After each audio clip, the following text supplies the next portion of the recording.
So, Michael Crawshaw, just a few questions. Shame. So tell me a bit about where you grew up and your hometown.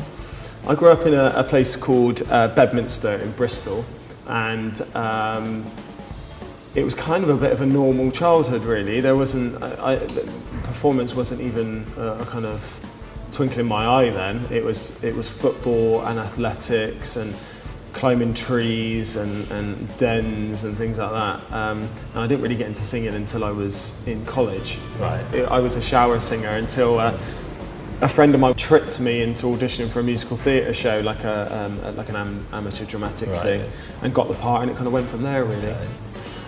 Going back to your childhood, what's your fondest memory of growing up?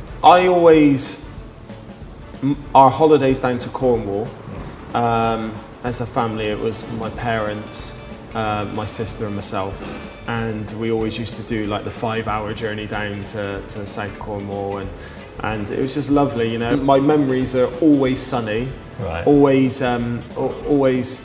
good times, and now, even looking back now, if I can ever get back to Cornwall as much as possible, I don't ever go there, but if I could, I think all those smells and everything else, you know, like the harbour smells and the fish and chips and stuff like that, it'd bring it all back. I used to love all that. And so you touched on taking a book on holiday. What would that book be? There's a book that I said is kind of my favourite all-time book, which is a book called Tuesdays with Maury by a guy called Mitch Albom, and it's just a really lovely book to read that makes you think about life and reflect on how you are and things like that. So would you say you're quite a philosophical person then? I don't think so. I don't think I'm that heavy, you know. You know, when you kind of go in, you delve into the type of person you are. I don't think I'm that heavy. No. You know, like I don't think You're quite I would say you're quite a new age guy, like sensitive and a bit of a metrosexual, I would say. What's that? What's a Well, like just that you take pride in your appearance. You know, you got a sensitive side, but at the same time, you know, you're one of the blokes as well. Yeah, I think so. I think that kind of describes a bit of a modern man, but I think we're all like that in the group. Yeah, you know, sure. We all kind of take pride in the way we look and you know, cleanliness and things like that. You were saying before about Cornwall and the smell of fish and chips. Would that be your ideal food then, fish and chips? No, I've got two favourite dishes. One is, my first is the roast dinners my grandparents used to cook, and it would be roast lamb, as long as it's got good roast potatoes and a Yorkshire pudding. And my other is one I like to cook, and it's macaroni cheese. And that sounds really boring, but if you load it with kind of tomatoes, bacon, cheese, I've heard about this macaroni cheese, but I'm yet to taste it. Timmy is the only one in the group that I've cooked it for. I'm going to ask Timmy for his opinion on your You've missed out. cheese. You've missed out, I promise. What was kind of your musical influences growing up? My first CD, the first album I ever got, when CDs were quite new, was Nirvana, Smells Like Teen Spirit. I love Stevie Wonder, Michael Jackson, Jackson 5, you know, it's just so much. And say you were at a party, what would be the song that would get you up dancing? Oh, there's loads. Superstition by Stevie Wonder, that's kind of my all-time favourite song. The vocals in it are amazing, the instruments are amazing, and without doubt, I play air guitar every time I hear it, without any doubt. And Do you want to give us a quick demo? I think I'm rad. That's pathetic.